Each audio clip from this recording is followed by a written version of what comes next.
Hi guys, and welcome to episode. I think this is 27.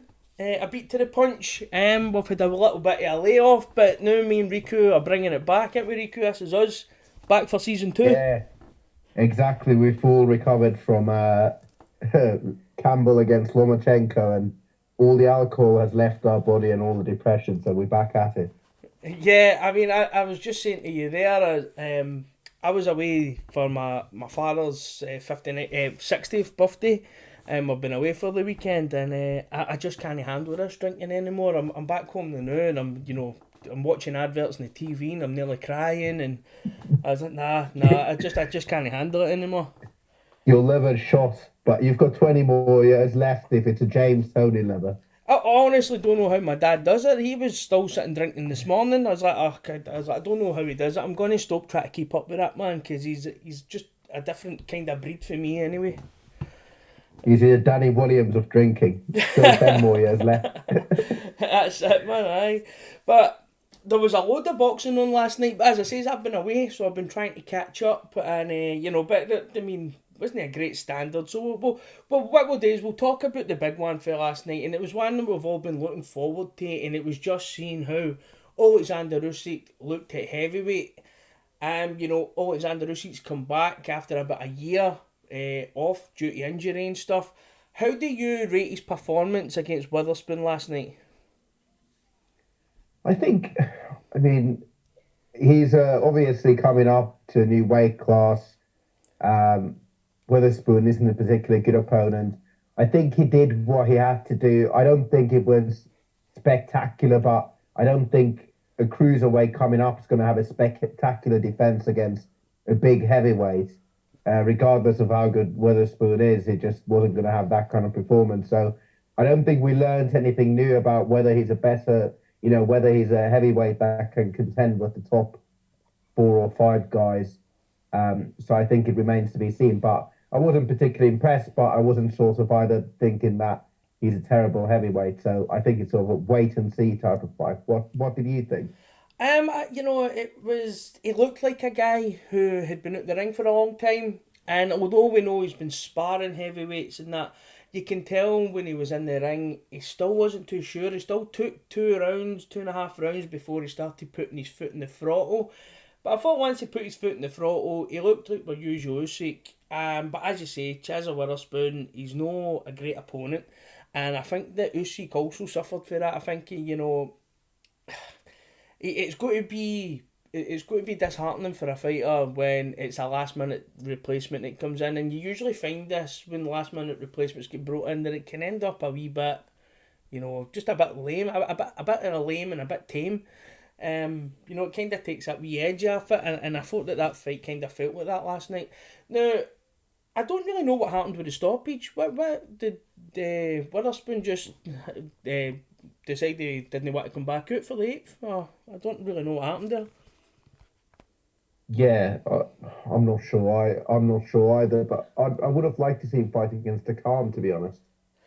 Yeah, you needed somebody to be a bit more, ask a few more questions, because when I was watching Witherspoon in the first couple of rounds, because Usyk wasn't really doing anything, he was pulling that jab out, he was giving Usyk something to think about, and I was starting to lose interest the first couple of rounds because Usyk just stayed on the outside and, using his lateral movement round and round, and I was going like, oh, I hope he's not going to be one of these fighters when he actually does move up. I hope he's not just going to be disengaging all the time. But after that, I think after 2 rounds, he kind of got the confidence back. The injury probably is no flaring up, so then he's got the injury back to actually. He's got the confidence back to actually, start going in for the attacks, start doubling up on his jab, and working at the back of that. And I thought he looked better as the fight went on. But again, you can't really judge anything for this fight. It was just to see how he actually looked. How do you think he actually looked in the ring physically? I still think he may be a bit small. Yeah, I think he's a bit small. So even if you think about him weight wise, it probably isn't much off, or he's probably the same as Wilder is most of the time. But Wilder's more sort of got long arms, skinny legs. But Wilder looks more as a heavyweight that even when he goes to clinches or even when it gets physical, he can handle himself. Whereas Usyk, I don't think, I'm not sure whether he actually has the physical power and the kind of man strength at that weight to handle someone like, let's say, a Chisora or someone like a Dillian White, who's just a lot bigger and stronger, at least in those situations when it comes down to sheer power rather than technique. Yeah, I mean, I'm thinking that as well. I think if he went in against somebody like Chisora, it could end up looking a bit like, remember when Lomachenko fought Salido?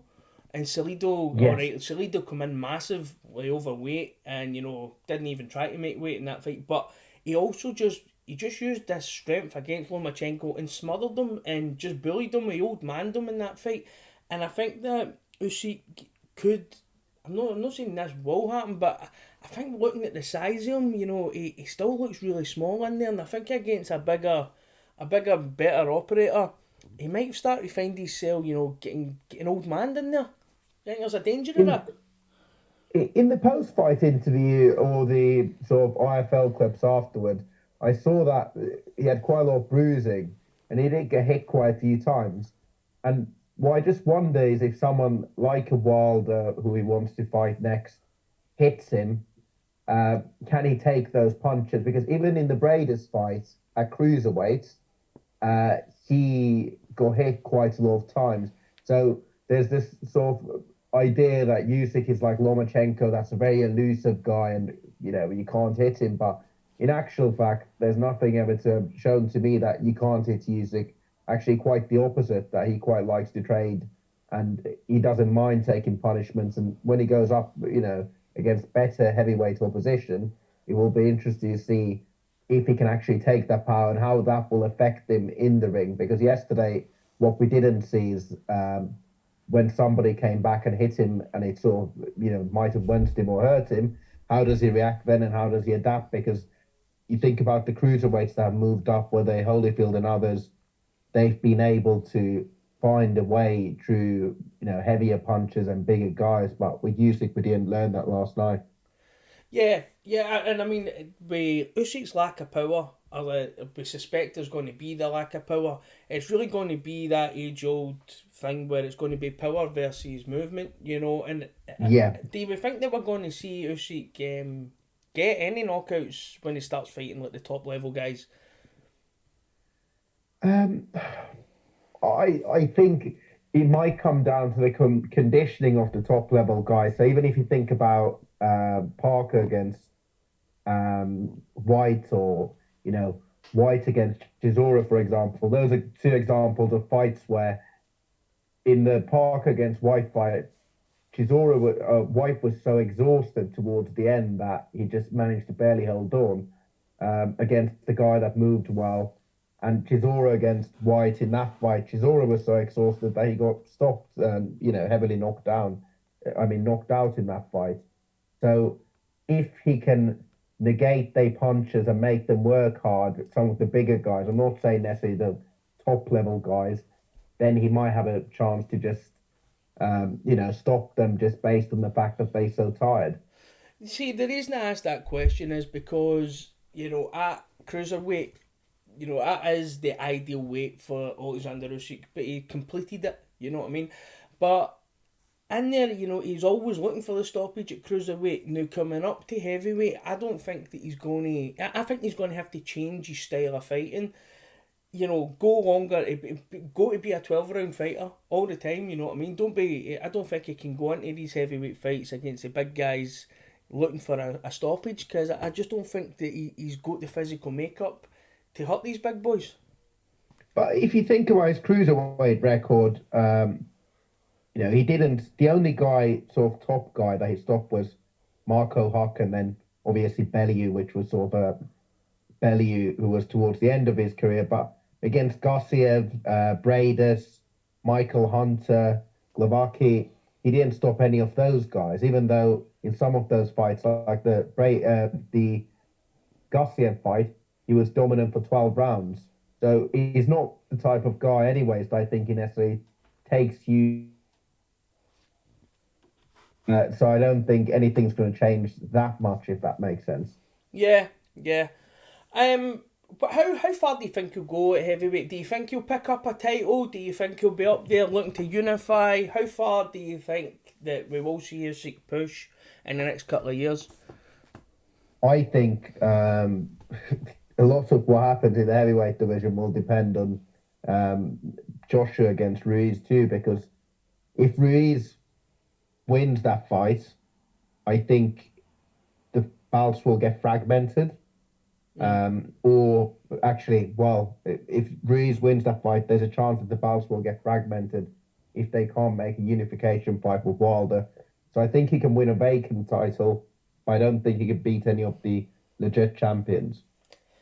Now, I was watching, just to kind of touch on that, I was watching Andy Ruiz, AJ back again the other night there, we're having a couple of drinks, and I noticed that like everything about Andy Ruiz is wrong for AJ. You know, he can't touch Andy Ruiz's body because it's too far down and, you know, stuff like that. And I was thinking the other night, I think guys like Tyson Fury would have the same problem with Andy Ruiz. I think Andy Ruiz could probably cause Tyson Fury a lot of problems.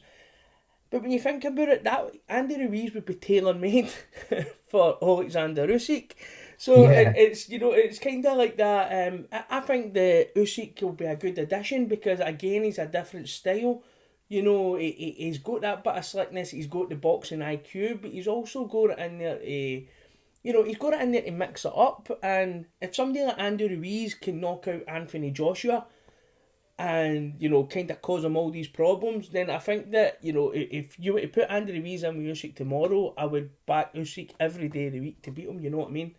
I just Well, think that he throws in another good dynamic into the division. I think, yeah, I think you're right. And I was looking, there was somebody put together these sort of heavyweight stats of height and reach. And Usyk's actually taller than Chisora, Povetkin, and Andy Ruiz, and his reach is, but you know, he's got better reach than those guys. So in terms of dimensions, he's not far off a Parker, but we have sort of a few giants in the sense of Wilder, Joshua, and Fury that are just so much bigger than average heavyweights have ever been in the history of the sports. So apart from those three guys that pose different problems, I think Usyk can mix it up with anybody else. And then it still remains to be seen how well those guys deal with smaller heavyweights. We saw in Joshua's case that he couldn't deal really well, but you know, Wilder against, let's say, a Parker fight might be interesting. Might be an interesting fight just to see, or Wilder against Andy Ruiz to see how well he can deal with a smaller heavyweight. I suspect better than Joshua just because he's probably more athletic, but Tyson Fury is just so big that I think, and he's got a great jab, that I think if his mind's focused, he can deal with a Usyk quite easily. Yeah, it's a good dynamic. Now I was going to ask you, where you think Usyk should go next for his next step up the rung. Now you already says Takam. Is there anybody else on your short list? I think they have said that he's just going to wait it out with the WBO because he's got a title shot towards the beginning of next year. Yeah. But if I could choose, and there wasn't anything to do with titles or, you know, positions with sanctioning bodies, then I would say someone like Joseph Parker would be a great fight. Now, I was just reading before I came on that Eddie Hearn has says that they're going to go the WBO route because it makes sense, Yes. because he can call for it, you know, because he's a champion moving up, you know, he can call out the champion. But I kind of get the feeling for that if AJ wins, then they're going to drop that title. And I think what we might see is Dillian White versus Alexander Usyk for the vacant WBO title, because if my memory serves me right, I think that Dillian White's ranked like number 1 or number 2. So I think that and it's an easy fight to make, you know, Eddie Hearn's in there with both guys, you know, so that would be an absolutely outstanding fight.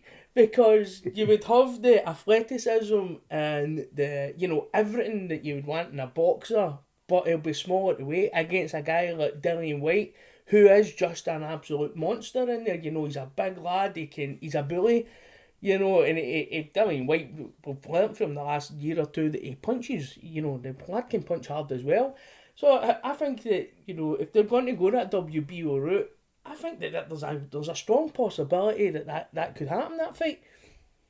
Yeah, definitely. I love the fact that we've already forgotten about the B sample. That we as fans have already accepted. Well, White's not going to get banned. Nothing's going to happen. Yeah, Uh, yeah, but if everything comes back as we all suspect, that everything gets quashed, that would be an excellent fight, and I think that would be a good test for both guys to actually see what level White is against maybe a better version of Parker, who they fought quite a close fight. So it would be great. The other guy that is sort of the dark horse of that division is Michael Hunter, who obviously beat Usyk. Um, but a rematch at heavyweights, I don't know. I don't think that would be the worst idea either. yeah, and Hunter, you know, Hunter's earned his shot up there, isn't he? You know, he's a guy that I never thought should be heavyweight, but he's done all right, and you know he's getting himself into decent positions. Yeah, and I think he boxed as a heavyweight, not a super heavyweight in for Team US. I'm not sure whether he boxed in the Olympics or anything. I don't think so. But I think he's used to fighting against bigger men anyway. So sometimes, sometimes that's advantageous. And you have obviously Murat Gassiev who's coming up. I don't think he's going to be an effective heavyweight as such, but there's a lot of, even at the fringe level. So for the guys like Dubois, Tony Yoka, Joe Joyce, um, some of the young American guys like what's he called that? I think he's Nigerian initially, the PBC guy. There's a lot of interesting fights for some of the up and coming heavyweights like Hergovich and others against these guys that have come up from cruiserweight and are fringe contenders. So I think we've got a very interesting heavyweight division at the moment. So I just hope that rather than fighting against your Witherspoons and other guys, the matches are made to sort of find like an eliminator to try and figure out who the next guy is. It feels as if we've been saying for years that the heavyweight division, you know, is looking good. You know, if we've had Tyson Fury beating Vlad Klitschko and then AJ coming up, and we also had like Wilder over in the States. My God, this is going to be amazing. You know, we've got a good era of heavyweight boxing just about to kick off, and it's never really delivered. I know that we're saying that we've got a lot of good heavyweight prospects coming through, but just how confident are you that they can take it to that world level? They can take it up to there and actually start giving something to enjoy with the heavyweight division? I think even now, if the best were to fight against the best, so one of the best fights in the last 5-10 years that we've seen was Wilder against Fury, one of the most memorable fights, at least.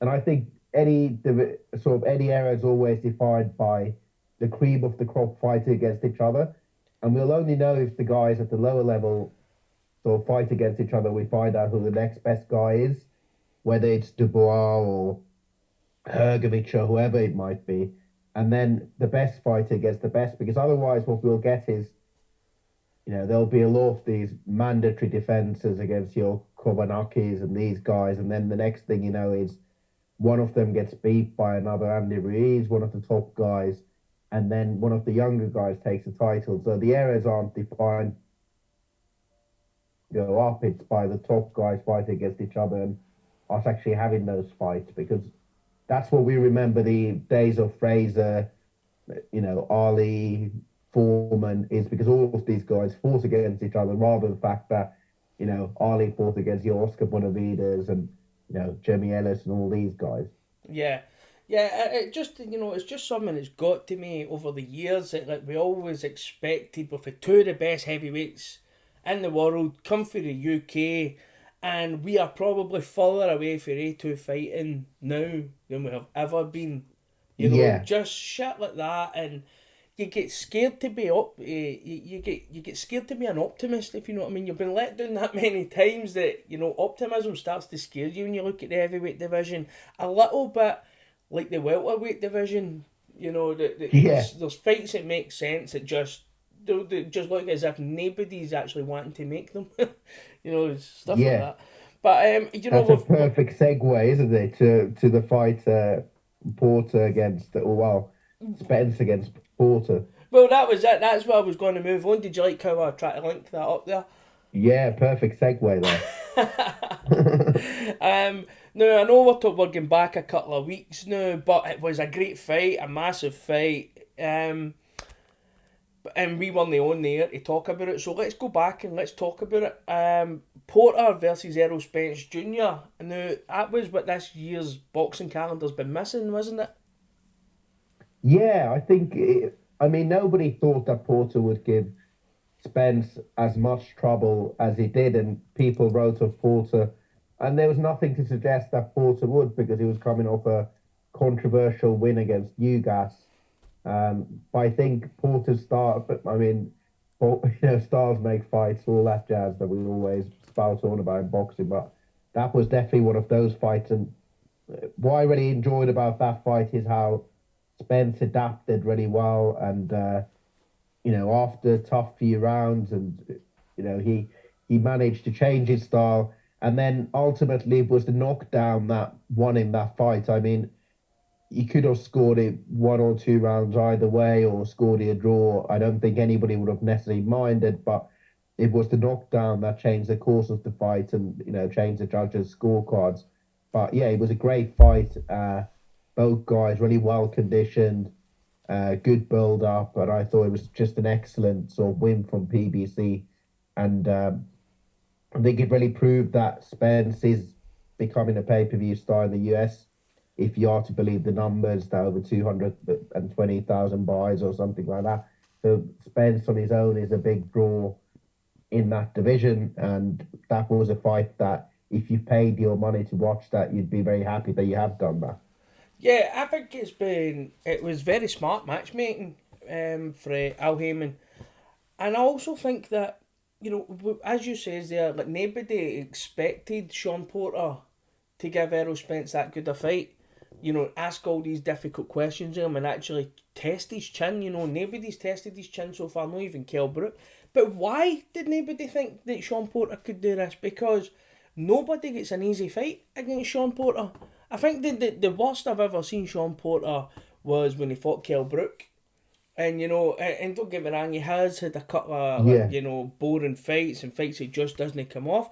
But if you watch the Danny Garcia fight, that was a great fight. And I thought he did win that, but it was very close. It was a good fight. When you watched him against Keith Thurman, that was another great fight. And Keith Thurman, he pushed Keith Thurman all the way.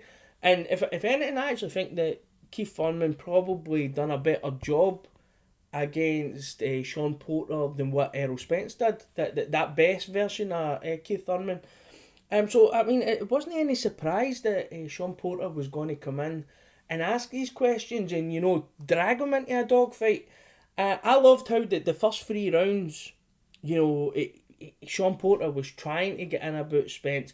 And Spence, if you watch the first 3 rounds, it's a boxing masterclass. It's beautiful. But I don't know the adjustment Sean Porter makes, or I don't know if it was maybe Errol Spence slowing down half a step. But for about the 3rd round on, or the 4th round onwards, that's when Sean Porter got into the fight. He was landing more, and and Errol Spence couldn't no longer counter his attack, so he just stood there and he was happy to trade with him. And I thought it was a great fight. It was what we all wanted to see. The knockdown was a fantastic punch for Errol Spence. But how Sean Porter got up for that and looked clear-headed right away, I really don't know, because that punch couldn't have yeah, landed any more square, and it was late in the fight. You'd have thought he was tired, and I thought when Porter got up, he actually looked really steady in his feet, and there was no chance of him getting stopped. I was so impressed with both guys in that fight. I really don't know where Sean Porter gets all that energy from, but yeah. it was a just winner. It was the right man did win. But I mean, it's one of the fights where both guys, there isn't a loser. Sean Porter's trade No in credit. stock is just as high as what it was beforehand, if not higher. And Errol Spence looks even better now for beating him. And as you say, as a pay-per-view, if you've paid that, you've loved that fight, you're going to go back to watch Errol Spence. You're not going to be bored, or you're not going to think that was a waste of money. You're going to have left thinking, I got my money's worth out of that fight. Yeah, exactly. I guess I guess this is the point to say where I guess we wish Spence a good recovery from that car accident. And there isn't really much that can be said about that until there's more information. But yeah, it's really sad that that has happened, and hopefully he gets, firstly healthy and is able to walk, and all the signs seem really good. That there hasn't been broken bones apparently, and if he is able to get back in the ring, so hopefully he gets back at the same level. Yeah, well, that's it. I would obviously like to join you in that as well because, I mean, the boxing is like so far away from the mind now. When talking about Errol Spence, you just hope that there's no damage or no permanent damage. And first of all, that the boys' quality of life isn't damaged before you even start thinking about something like sports. You know what I Mm. mean? It looks like he has had a very lucky escape. When you actually see the footage of the car flip him, it's terrifying. But to think that he's walked away from that without a broken bone, you're sitting there thinking, like, well, that's it's unbelievable. It really is unbelievable.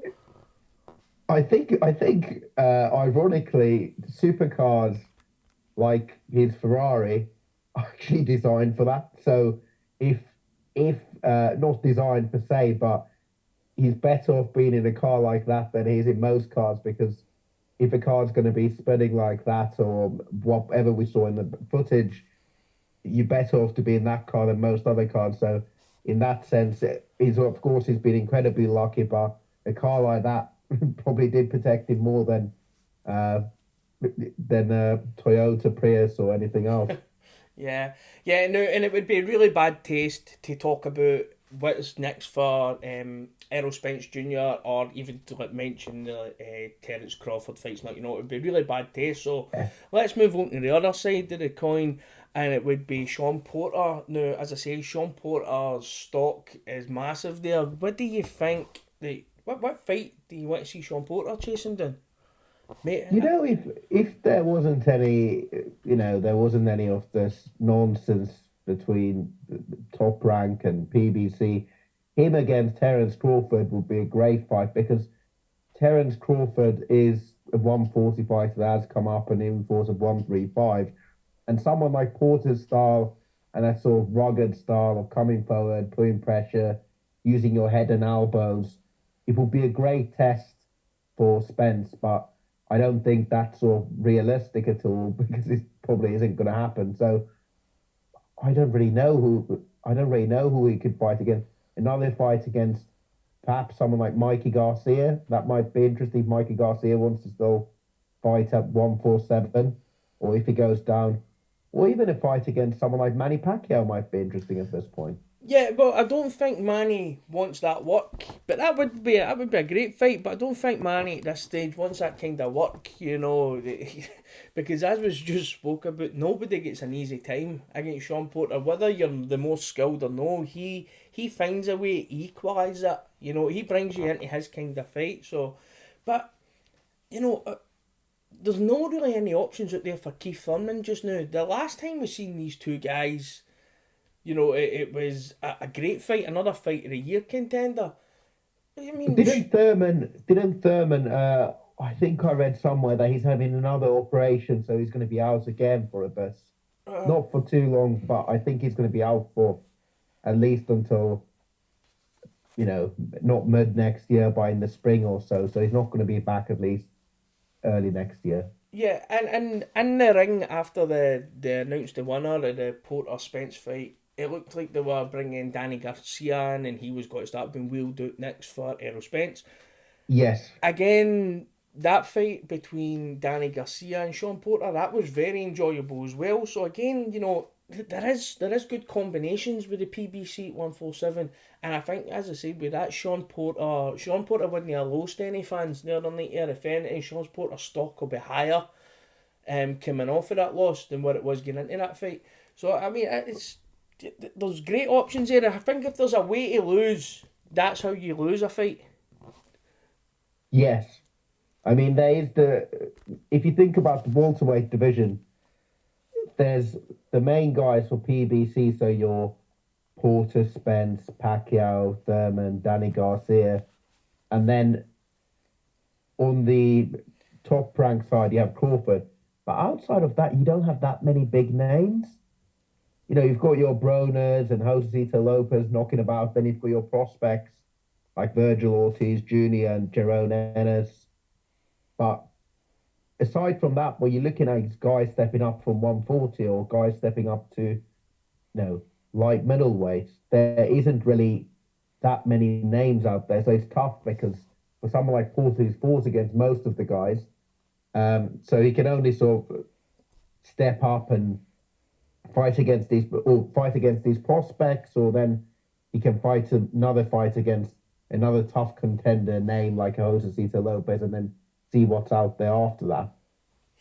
Yeah, but that's it. I mean, Porter has been round everybody, so it will be a case of going back round and doing the round robins. Now, you're just trying to find out what stylistically worked out best for him. Now, I love the Thurman fight, but as you say, Thurman's injured, so it's really, and with Errol Spence now going to be injured and recuperating, it really just makes sense for Danny Garcia and Sean Porter again to kind of go at it again. I mean, that was a great fight. It was a fight of two halves. I really enjoyed that fight. So I would love to see Sean go back to do that. And it makes sense. I was going to say, I think they'll probably make Danny Garcia against Pacquiao, because that's a fight that I think Team Pacquiao would probably take happily. And also with Danny Garcia's sort of Puerto Rican background, it could do good pay-per-view numbers, where someone like Sean Porter hypothetically beating someone like Pacquiao, that kills a big cash cow and somebody that's quite a draw for the PBC. Yeah, I've no doubt that Pacquiao would never take that fight, not at this stage of his career. It's just too much. Whatever's left, we would probably end up losing it in there that night against Porter, try to beat him. I just think at this stage of his career, man, he wouldn't want that kind of work. We'll move on to last weekend's action, where we had Triple G versus Dereveyachenko, again on DAZN. And I mean, this ended up a bit of an unexpected fight, but it really shouldn't have been unexpected, because Dereveyachenko gives everybody a good fight. But Triple G received a lot of criticism after this fight, which I kind of thought was unwarranted. What was your thoughts on the fight itself, and the aftermath to Triple G? I think Triple G showed his age in that fight. And if we start thinking about Triple G's last few performances, there's been the close fights with Canelo, however you've scored them, and Jacobs' fight, which was a controversial win on his side. Then he took out Steve Rolls. But there hasn't been that same type of performances, maybe because Canelo was such a good operator, that's part of it, but you could say due to his age and everything else, he's probably declined. So what we expect him to do still is the same stuff he did to Macklins and Murray's, where he just breaks them and takes them apart. But I think we're judging Triple G by the old Triple G rather than the new one. But I think he fought all right, but I think Dereveyachenko boxed really well, and I didn't score the fight, but it was very close. So I think he fought well, but on the aftermath, part of the whole reason why there was the criticism is because people are very there's the factions that are very pro Triple G, anti Canelo, and vice versa. So I think that whole stuff is always amplified when Triple G fights or Canelo fights, and the people that are critical about Triple G anyways hadn't changed their opinion at that point. So I was critical about Triple G's performance, because I think he just has declined. At the end of the day, he beat a good contender, but I wasn't particularly impressed with just how he hasn't really improved. But after the Rolls fight, we all talked about his style changing, but he sort of went back to his old ways of trying to take the guy out and slugging and taking a lot of punishment. And the longer his career continues like that, I do think it's not going to serve him particularly well. I do think that, I think after the first few rounds, you started to see that Triple G jab just didn't work. It looked like a tired jab. Instead of it being like an offensive punch, it started becoming a defensive punch. And I think another big thing is he doesn't trust himself to throw his right hand anymore. He doesn't throw a lot of right hands. he'll do everything with his left hand, and it's actually, if you sit there and just watch it, what he can actually do with his left hand is unbelievable. He'll box you pretty much one handed. Leading with lead left hooks. Beautiful. I don't know how many times Yeah, he right down the middle in between Dereveyachenko's guard. But it was great to see. But I just think when you see him not throwing that right hand, he's worried about the counter. He did kind of look a wee bit weak to the body. But I also thought that after every poor round he had, he also came out with a big round himself. And I think if he was wavering, if he's getting to the point in his career where he's old and he's made his money, then that's when you find out if he's got the gut, if it's still in his heart to do it. And I think that, although it wasn't what we expected or as easy as we expected, I still think that Triple G come back and showed quite a lot in there. But do you think that kind of performance now means that we can say cheerio to that third Canelo fight? I don't think Canelo wants it regardless. I don't think it's that he doesn't want it because he's afraid of the outcome. I think he's just annoyed of the whole political stuff that went around it, so the promises by Oscar De La Hoya to DAZN to make that fight, and also Triple G being disrespectful and accusing Canelo of being a cheat in the wake of his findings of him having clenbuterol in his system. So I think it's a pride reason why the fight's not going to happen, because the logic would say if I was Team Canelo, I'd take that fight in a heartbeat, because Triple G doesn't look the same fighter he was 12 or 18 months ago when he faced Canelo. So that would be a big money fight, and I would say pretty low risk, to be honest. Yeah, and I also think that that's probably why the fight won't happen now, because Triple G won the first fight, Canelo won the second fight. Now you've still got people that will argue that he didn't Yeah. win it. He did win it. He boxed better than what Triple G did. Now Canelo still gets very little credit for that second fight.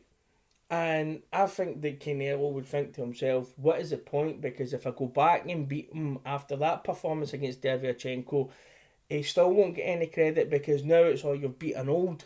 You've beaten old Triple G, you've waited till he gets old. So I just don't think that Canelo, he's in a contract where it doesn't really matter who he fights, he's still guaranteed his wage. So I honestly think that we can say cheerio to that now, because, I would love to see it just as a spectacle, but now I would really fancy Canelo to stop him. If Dereveyachenko can hurt you to the body like that, to the point he's got you backed up, I think the way Canelo hits to the body, I just don't see it ending well for Triple G. So take that. I mean, Triple G is, what is it, 37 years old, and he'll be 39 when the contract with DAZN ends. So he's got 2 more years left and 4 more fights on that contract, and they're paying him over 100 million for these 6 fights. So my challenge is, who does Golovkin fight? Because ultimately he needs to keep on winning and, impressing people, and then and then they can make their money DAZN, and then Triple G can hopefully get a few more bouts and, secure his legacy. The obvious choice for me sort of next is someone like Murata, the Japanese guy. Well, I think That next might be a he's good got fight. a mandatory already in Oh, does he? place. Yeah, I think he's got a mandatory already in place, and then I think that fight was that close, and I think that we had some writers and some people working in the media having Dereveyachenko winning that fight. That A I lot think of that people did make in the media. yeah, I think that fight there's enough behind that for them to do that again. So that's his next 2 fights could be already like sewn up. As I said, I don't think Canelo's going to be looking now. So again, would you trust this version of Triple G to go in with a Charlo, or No, I mean, I think that would be a very interesting fight. I mean, Charlo's in that position um, where I guess Crawford is at 147, where Charlo's the only man I'll fight against. Charlo's the guy at 160 looking from the outside in, because everybody else on DAZN, and he's fighting against Dennis Hogan next. uh, who's not, it's not a great fight. Um, I would, yeah, if you have those two fights, then maybe you put Billy Joe Saunders and Andrade next and try and unify some belts and then create a guy for Canelo to face, whether it's the winner of those, the guy that has beaten Triple G, or because by that point you'd probably back Billy Joe or Andrade if everything goes right to at least give a competitive fight, and that will enhance their name if they can beat Triple G comprehensively. Yeah, well, it enhances their name, but do you think that enhances the platform's name? Because Andrade and Billy Joe Saunders against a Triple G that maybe can't close the ring off as well as he could, that could end up quite a boring fight and not being a good product to try and sell to people. Yeah, that's true. I mean, the only, they've paid they paid combined for Canelo and Triple G over the course of their contracts over $300 million, which is astounding for boxing figures. I mean, that's like American footballer money or NBA money. So it's going to be very hard for the zone to actually make a return on investment or capitalize on that money, because Triple G's a draw in the US, yeah, but he's not that big of a draw that lots of people are going to be signing up to the zone outside of boxing to go and watch, or casual fans to watch Triple G face Andrade, Saunders, or whoever else. Whereas Canelo Triple G is one of those super fights in boxing still. So I think it's turned out very bad for the zone, this whole deal of signing Triple G, because if they can't make the Canelo fight, it's been a massive car crash, in my opinion. Yeah, and it was quite naive to think that they could, because I don't think Canelo's ever shown any desire to fight Triple G again, as we spoke about. I think he feels he beat him convincingly the second time, and there's been bad blood. So I think that, as you say, Canelo holds all the cards, and I don't really see that happening. And it feels like maybe DAZN have been hoodwinked a wee bit. you know, You've got guys like Oscar Perhaps. De La Hoya, maybe making promises behind closed doors that he could never fulfil. Legally, he probably couldn't even fulfil them. No. I don't think Triple G is big enough to go to super middleweight either. So that's the thing. Is like the only guy they really have at super middleweight is own. They've Callum got Smith. Callum Smith, Yeah. but that's just. I mean, that's a massive mismatch size wise. Mm. Um, well, again, we kind of talked that one to death, but do you know what? Hmm. We could go to this. We're going to talk about this later on in the show, but that's the zone just been around for 1 year in boxing. How do you think that their performance over this year has been? What would you give them in a school grade? If we look at the first year, so let's say from this part of last year to now, I'd say probably a C plus.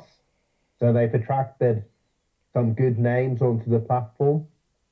Everybody in boxing knows what the zone is. They've got some good profile. I think the schedule that's coming up now is looking very good. One of the best boxing schedules I've seen in a long time. So, so what's coming up is positive, but the last year hasn't been great.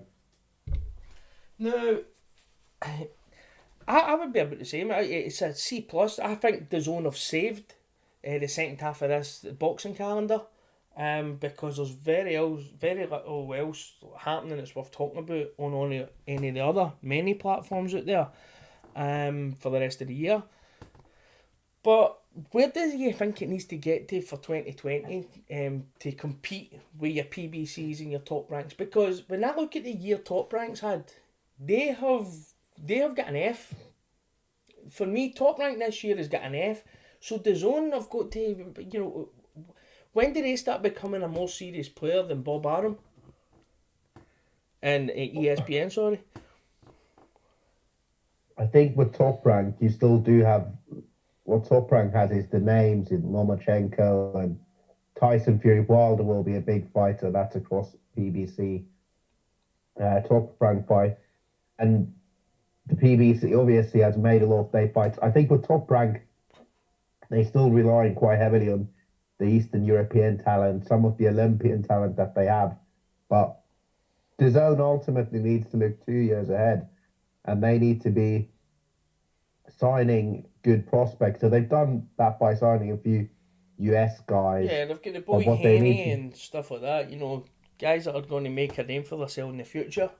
yeah, on the platform. So that's what Top Rank has historically been great at, which is signing the top Olympians, not the guys just that win the medals, but the guys that they've got a lot of guys like Ramirez. I think he boxed for the US in the Olympics. He's made a good name for himself over the last 12 months. Um, so the zone has focused on buying talent. So they bought guys, everybody in the platform effectively that they bought, but they haven't really focused on building guys. So I'd like to see them take 8, 9, 10 and 0 guys and then get these guys onto the platform, build them so that in 2 years' time, these guys are challenging for titles. Not everybody's going to be a success and not everybody's going to get to that level, but at least have a good stable, because even last night's show in Chicago, they had a few Lou DiBella fighters on there. So they still relying quite heavily on propping up their undercards with fighters from other stables. So what they need to do is start having a bigger stable, which has good prospects, which they can then match and put together a good sort of, put together good cards, which we learn about these younger guys um, alongside these established stars.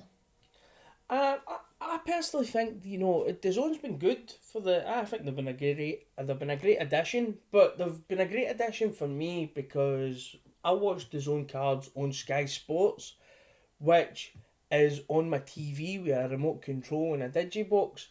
In America, I think that it's slow. It's taking off quite slowly because it's watching sport on the computer. Do you think that this streaming thing, eventually everything's going to be a streaming platform. Everything, we've already got our Netflix and Amazon Primes. So it's the next logical step is sport. But do you think that maybe they're just in the game a wee bit too early with this, and it's going to be maybe like 5-6 years down the line before they actually take off, and they'll be in ahead of the game. They won't be like Sky Sports having to readjust and to become a streaming platform, or like your ESPNs to become streaming platforms. Like, they will already be in that market and they will be set up in that market. Do you think maybe that's playing an issue? ESPN has ESPN Plus in the US, which is the equivalent for the zone. So a lot of the top rank cards, they show MTK cards, for example. So they show a lot of the content on that. And that's a similar over the top platform as the zone. And to my understanding, you can watch the zone on your TV in the US, as in an app similar to Netflix or Amazon Prime. But I think the challenge that at least in my understanding, that the zone and others are chasing is a technology challenge. So the technology isn't as slick as your sort of your traditional TV network connection. There isn't lags, there isn't issues when you recording stuff. Whereas with the zone, there has been known to be issues in the same way ESPN Plus. But I think in the long term, what will be the zone's sort of biggest thing is if they can get the rights for another major sports, because boxing is such a niche sport. So even in the UK, we saw with Box Nation, which is still, for some amazing reason, still in operation. I don't understand that. Yeah, yeah, exactly. So we saw that even if you get the best boxing platform, but best boxing content onto one provider, it's just not enough to entice a big enough population that you can make the economics work. So I think what the zone needs is one of the other big US sports, or a few of the other big US sports around that. What will be interesting to see from a UK perspective is in a few years' time, when the zone are going to be entering this market, as they are already in markets like Spain and Germany and Italy, where I know for a fact in Germany they have a Champions League, in Italy they show Serie A and the Champions League on DAZN. So I think when they come to the UK, what that will mean for Sky and the boxing on Sky, whether they come to the UK with a big war chest, and then it comes time for Eddie Hearn to decide whose camp he's going to be in, and also whether that gives an opportunity for an MTK or somebody to say, okay, we'll take a piece of that money and we'll build something's rival matchroom, which might be in 2 years' time, but I think it's still something interesting to watch. So, but do you think with, I mean, as we just spoke about, I mean, we're talking about $100 million deal with Triple G now. I know the way that deal breaks down is it actually breaks down into assets and, shares in DAZN as well. I think a lot of that monetary value actually comes for that. Yes. But do you think like the massive contract to Canelo, as we said, boxing is such a niche sport. Do we think that was the wisest money to be spending? Would they not have been maybe better buying an established US sport and building boxing in the background behind it? Do you think that's been a miscalculation? Having spoken to a few people in the US around these issues, I think what the view is that there's no sports at the moment in the market that they could buy because the contracts, a bit like Sky and football contracts, the contracts They're tied up. run for years and years. Yeah. And also boxing is a good sport to showcase that you can broadcast major events, because somebody like the Premier League, for example, wouldn't give a new platform the rights to air the Premier League unless they can prove that they have the scale to manage it. So that's why, for example, Amazon Prime airs the US Open and others to show and that's why they have a few of the Premier League games to show when push comes to shove, we can actually produce something that's high quality and we can manage the capacity. So it doesn't turn out like that ITV's first pay-per-view venture when they did a Chris Eubank one and everybody was buying it and they couldn't see anything or they couldn't go on the website and loads of issues. So I think, and on the Canelo kind of fee, according to some calculations, if you actually take away all the pay-per-view upside that Canelo could potentially get throughout his career and stuff like that, it is an inflation, everything else in the boxing market, although it's an astronomical fee, it's not sort of eye-watering, or it's not sort of, it's more like a sporting contract in the sense where we'll say we'll give you in the NFL or NBA, we'll give you a 6-year deal and you'll make $150 million because we believe that actually you'll be worth more for this franchise having you than having you sort of on a 5-by-5 basis. Yeah, I mean, but the full thing is, if Canelo's on HBO and he's got a pay-per-view to come up, he's got to sell that pay-per-view. I mean, the reason Canelo's went with DAZN is he's guaranteed that money. He doesn't need to go sell the fights. He doesn't need to go on with people. It doesn't really matter, the money's guaranteed, so that's a pressure off of him. So you know why Canelo's done it, you know what I mean? If he's walking out with around about the same money but doing less work for it, I think any is would kind of take that kind of deal. Yeah, but DAZN, it's all about sort of the one-off sale, because I mean we'll come to KSI Logan Paul, but it's about getting those long-term subscribers. So if every time Canelo fights they get 100,000 new subscribers that stay on average for 24 months, they make more money than a pay-per-view that way. So what they backing on is every time Canelo fights, they get a spike in subscribers. So I think that's sort of how they looking at this, whereas others are looking at this as a one-off transaction where they think we have to build this fight and make sure we sell as much as possible so that we can ensure that we maximize the revenue and make enough money that we can pay the fighters what we've agreed to pay and, line up our own pockets as well while we're at it.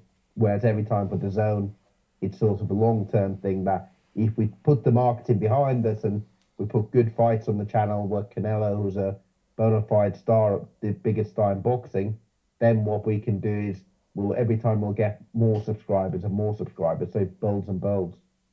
Yeah. Yeah, well, again, you've just touched on it, so it would make sense to talk about it now, and it's a KSI Logan Paul thing, I think that this is worrying for the zone because this kind of reeks of short-sightedness. It's like a quick fix. It's like, we can get a couple of teenagers to subscribe, and that's where we'll make more money. And there's no long game with this. And I think when you start to see it, for me, it kind of reeks a wee bit of desperation, and maybe this is a telltale sign that things are maybe no going as well as what they thought. And to get these numbers up, they're willing to try something like this.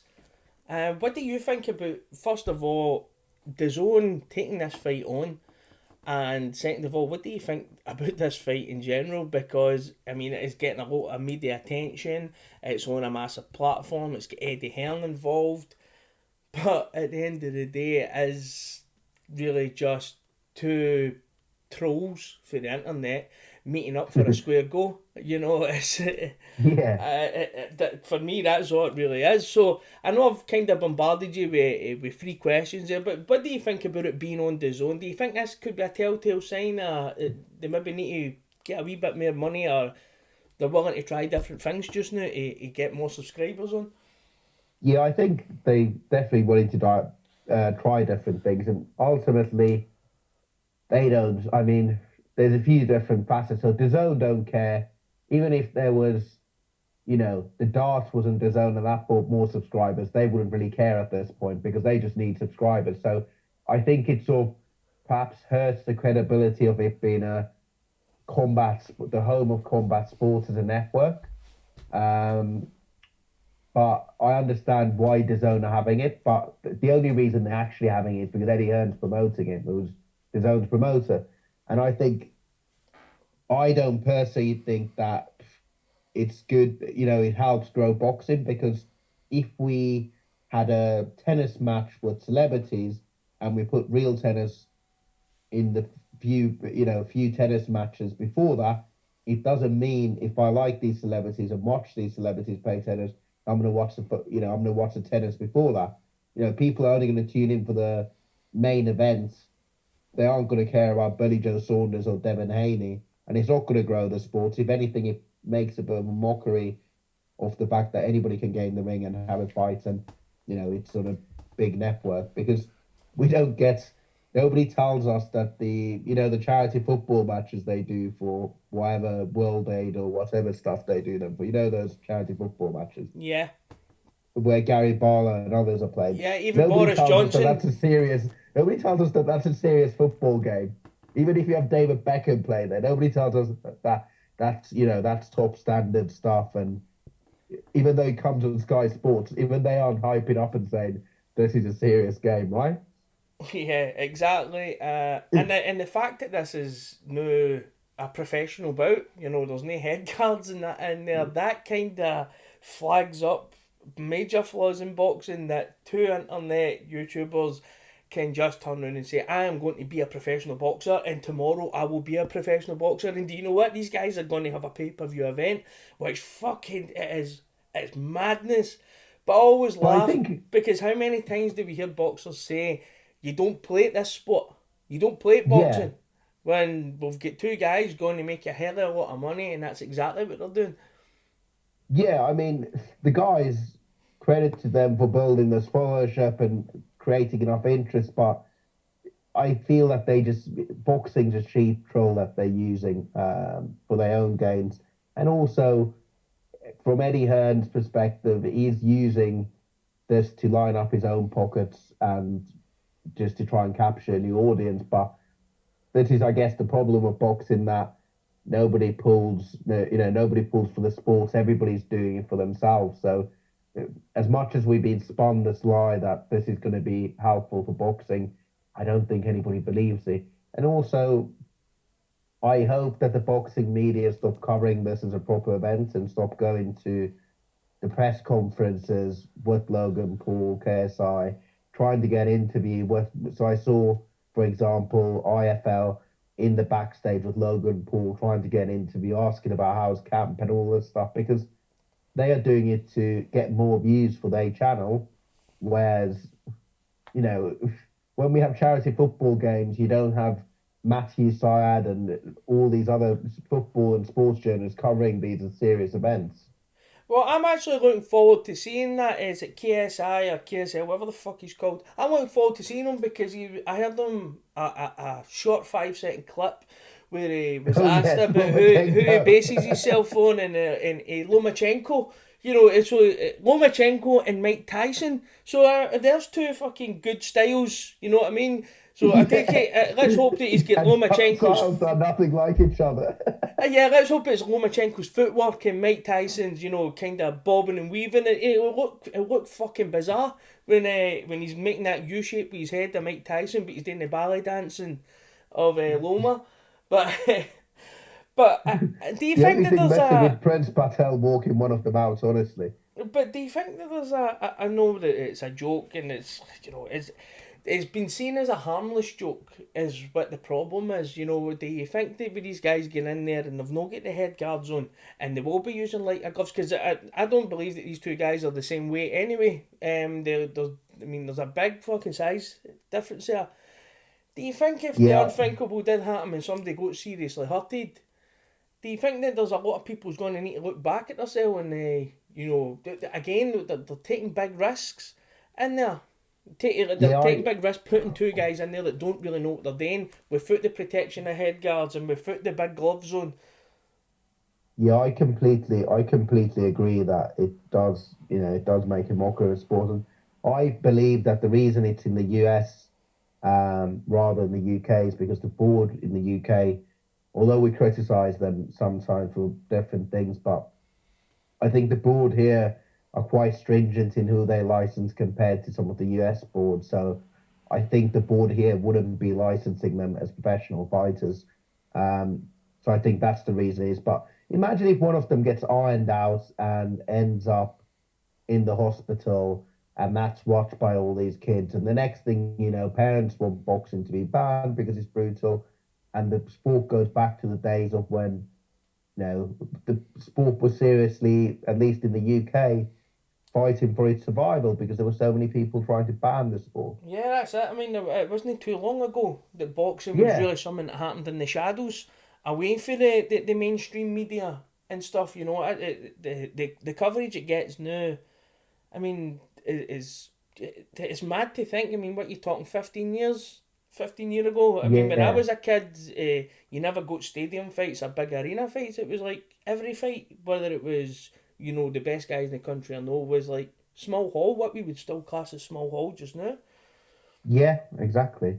The other, I guess, my final point is the more worrying point around this is that Eddie Hearn said in an interview after the Usyk fight that one of the things he's considering is putting another a couple of YouTubers on the undercard of a professional boxing card in the US to keep the subscribers that have subscribed for Logan Paul against KSI on the platform. So this sets a precedent of us starting to have sort of celebrity fights mixed in with proper fights to keep this new audience engaged. Yeah, that's exactly again what makes a mockery of the sport. That's exactly what I was trying to talk about. If this brings on a lot of subscribers for DAZN, you can bet any money you want that DAZN will be telling Hearn that he'll be keeping this going. If it's a success financially for them, they won't be caring about like the boxing product. If they can fire these another two of these boys on, and and get the same results or keep these subscribers on, then I'm sure that they would be pushing for it. Yeah, I think it will just become part and parcel for this stuff, which is worrying. And you remember Freddie Flintoff when he fought his fight? Yeah. Freddie Flintoff. And they had on the undercard, I think it was Liam Williams. Let me dig it up who they had on the undercard. But anyways, I don't think, again, the whole myth of that, and they did a program where they did like sort of follow him around camp and that's right, because it was a reality TV program. But that did nothing for boxing, did it? Nobody engaged more with boxing. It didn't become more mainstream because Freddie Flintoff was doing it. So, you know, we've seen this before, and it's done nothing. So you had Brandy Saunders against Peter McDonough on the undercard. You had Liam Williams on the undercard. Denton Vassell against Ronnie Heffron for the Commonwealth belt. None of these guys got more exposure for it. None of these guys became more well known. Nobody benefited from it apart from Freddie Flintoff and whoever made that show, whether it was Channel 4 and obviously Bazza McGuigan. How do you think that two-weight world champion Billy Joe Saunders feels that he's going to be fighting a nobody for Argentina on YouTubers undercard? I mean, what does?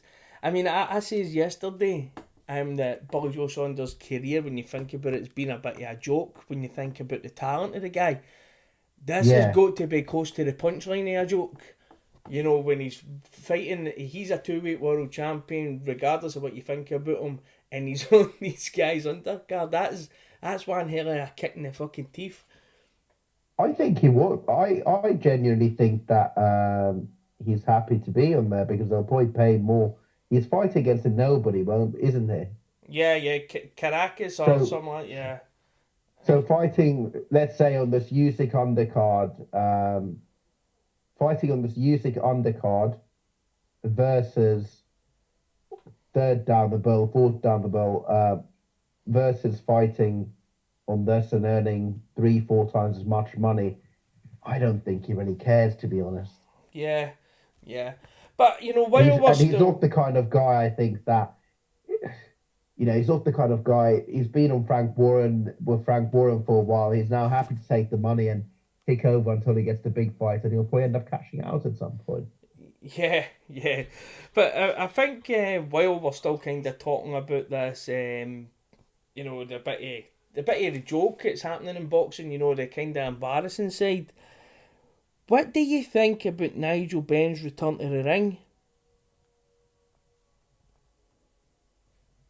British born is licensed by Bieber because he's failed. You know, I think it's sad because everybody has such fond memories of Nigel Benn as a fighter. But I think I've said this on Twitter before that there should be some sort of legend circuit or something to allow these boxers to have these fights after their career, where they can still feel like, you know, they fighting or they doing the sports at a high level and keep in shape and have that competitive edge. Because otherwise, they'll end up doing what Nigel Benn has done, or doing a James Toney or Danny Williams or, you know, Roy Jones. And I don't, you know, it's sad mainly, but whoever's there, if it goes wrong, it's another thing that will be a black mark against boxing, and it will be, you know, it will become big news. You know, it will become big news if Nigel Benn is taken to the hospital after fighting against Sakio Bika in a comeback fight at age, whatever, 52 or 55. Yeah, well, I think that you've kind of got to admire the balls. Nigel Benn coming back to fight Sakio Bika, because Sakio Bika is 40, but he's still 15 years younger than Nigel Benn.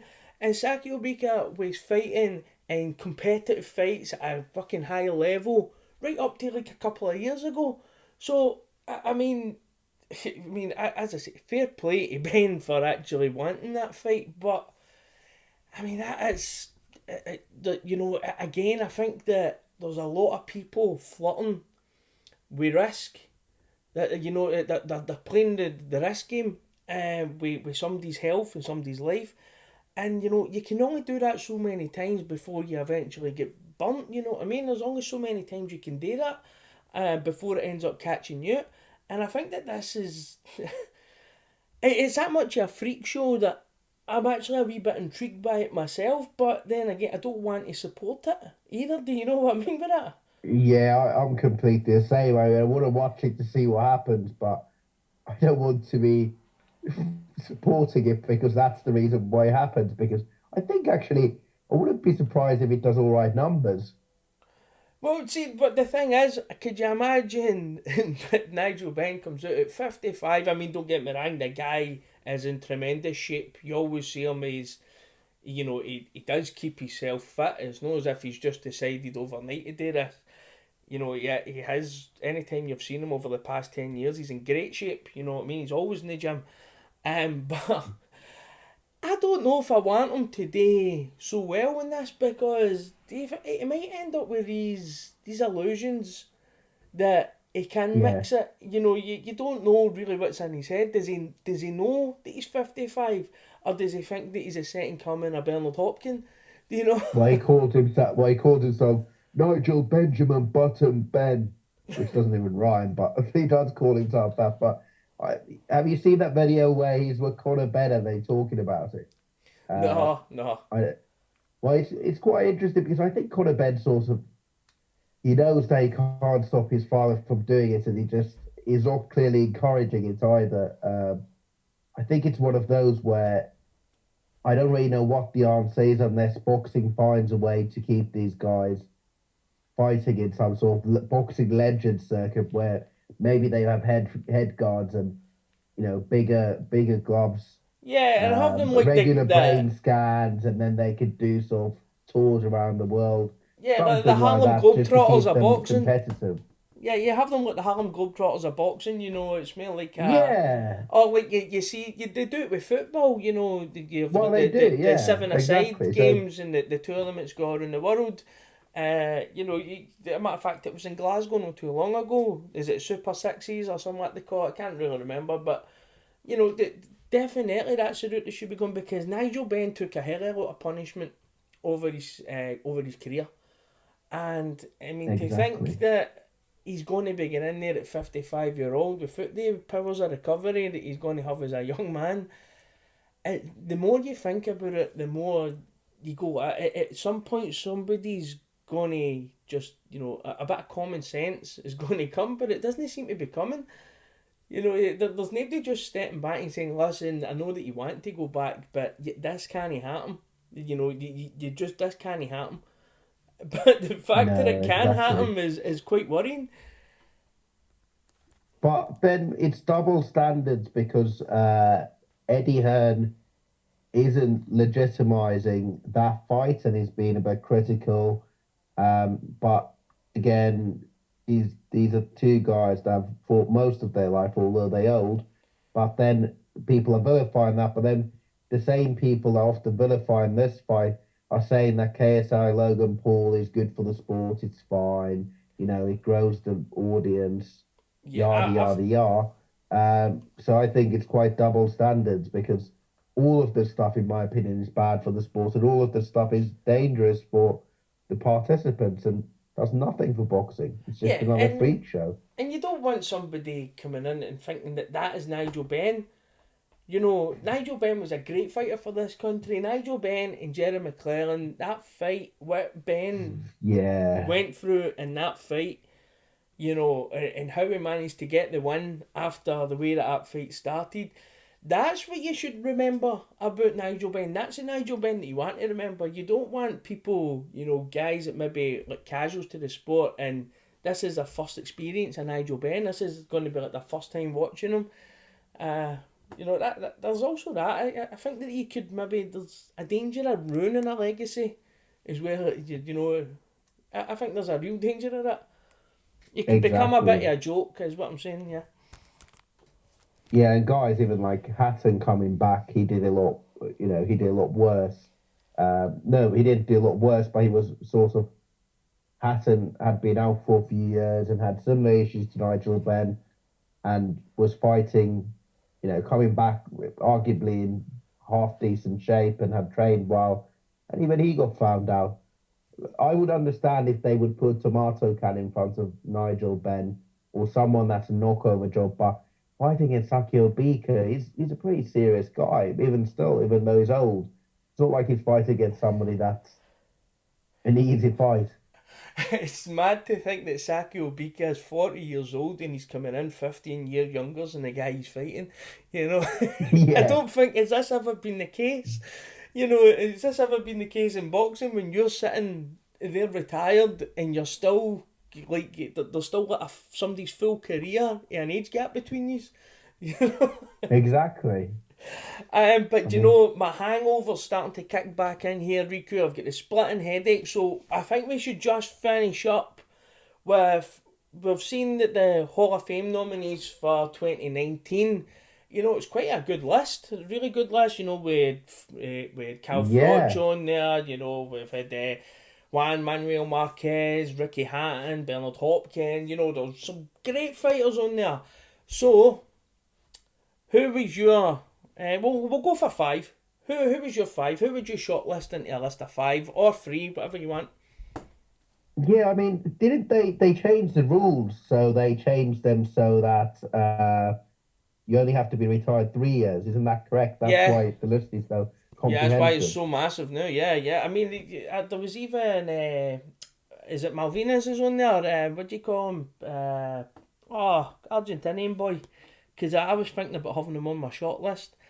Can't really remember his name now. He's away from me. But I mean, he's on there. Well, I didn't think he'd been retired long enough to be on there, and that's obviously what it was. well, even Tim Bradley's on there. Yeah, yeah. And Tim Bradley's actually one of my picks. So Well, I would definitely.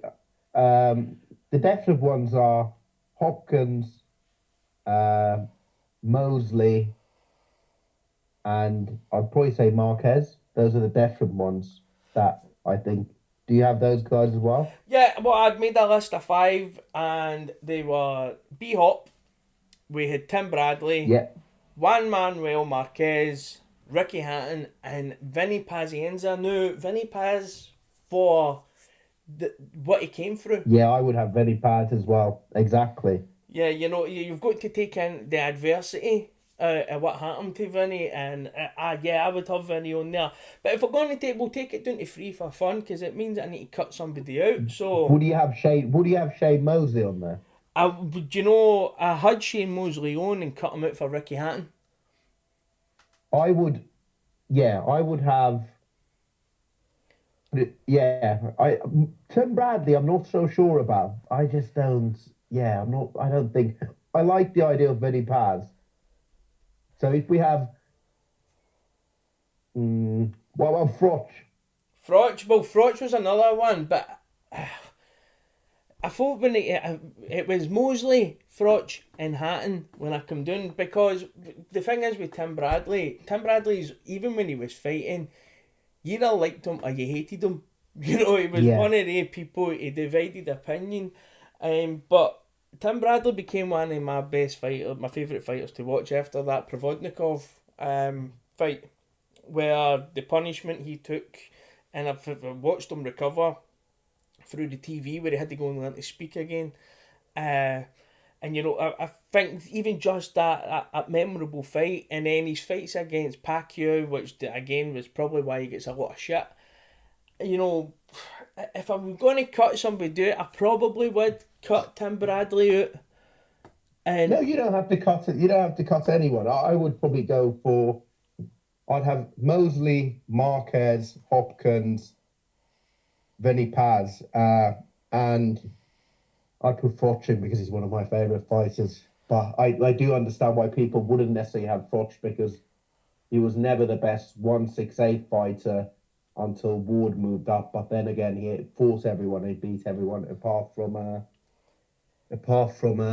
Andre Ward, and he was on the pound for pound top 10 list, and I think he beat up to 11 former world champions or 11 world champions that were former or current. So I think that alone was a great achievement.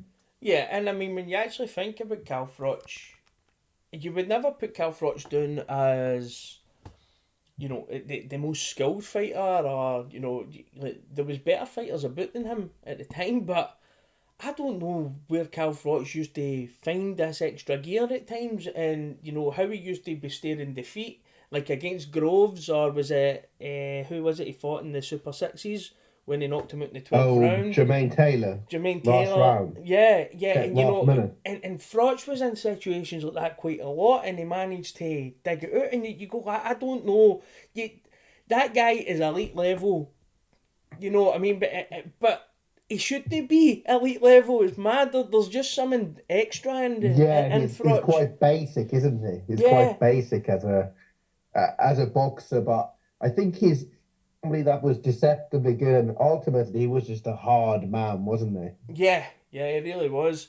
There was also another thing that I seen. Big Tommy Allen, had he took Hatton on, and I seen a lot of people criticising his choice to have Ricky Hatton on. I had Hatton on mine as well because Ricky was one of my favourite fighters. But do you think that a lot of people are now starting to forget what Ricky Hatton actually achieved at 140 and 147? I think people remember the Pacquiao Mayweather fight and the comeback again. But I mean, at 140, he beat a pound for pound great. So, um, yeah, he beat a pound for pound great. So you can't really argue against that. But I think for me, it really depends. He beats a lot of former world champions, and he was the best 140 fighter in the world at one point. But a lot of the guys that are nominated there for the Hall of Fame at a given time, they were the best in their weight class. So I think he falls in the same bucket as Foch, where it's the case of whether it's enough to be the best guy in your weight class at a given time, or do you have to dominate multiple weight classes or be the best guy in your weight class for years and years? Yeah, yeah, definitely. But Riku, I'm really starting to struggle here, so I'm going to go and get some paracetamol on me. But thanks very much for coming on. I've just started getting one of them pulsing headaches at the back of my head. So, You know what? I've got sympathy for you. I've been through that so many Sundays myself. So it's one of aside from man flu, that's the deadliest disease you can have. So good luck, mate. while we've been on air, I've been finding hats that are usually sitting about this room, and I've been pulling the hat pure tights, just to kind of hold it. But it's becoming unbearable, So, so I mean, we didn't even get to talk about Gassiev and Vodnik's fight coming up. But do you know No, what? We'll just I mean review that's that fine, next and week. and we saw Josh Warrington demolish the guy that was below his level, but it was a good performance nonetheless. But I don't think there's really much else to catch up on. Nah, nah, and it was good to get back. It was good getting the first one back, get out of the way, get back in the saddle. And as I say, we've got a good end of the year coming up, so it's easier to do a podcast when you can be excited about doing the podcast. Yeah, I mean, we couldn't have done one just a week when there was the KSI Logan Paul presser. I mean, we would have been a bunch of YouTubers then in that case, or appealing to a new audience. Yeah, that's it, man. All I would have had to do is put that in the title and put it in YouTube, and I could have fucking cashed in off of them I arseholes. mean, yeah, or talk about how Rebecca Vardy against Colleen Rooney would be a great fight for the undercard. Yeah, but Riku, thanks very much for coming on again, mate. I really appreciate it, and we'll just cut it there, mate.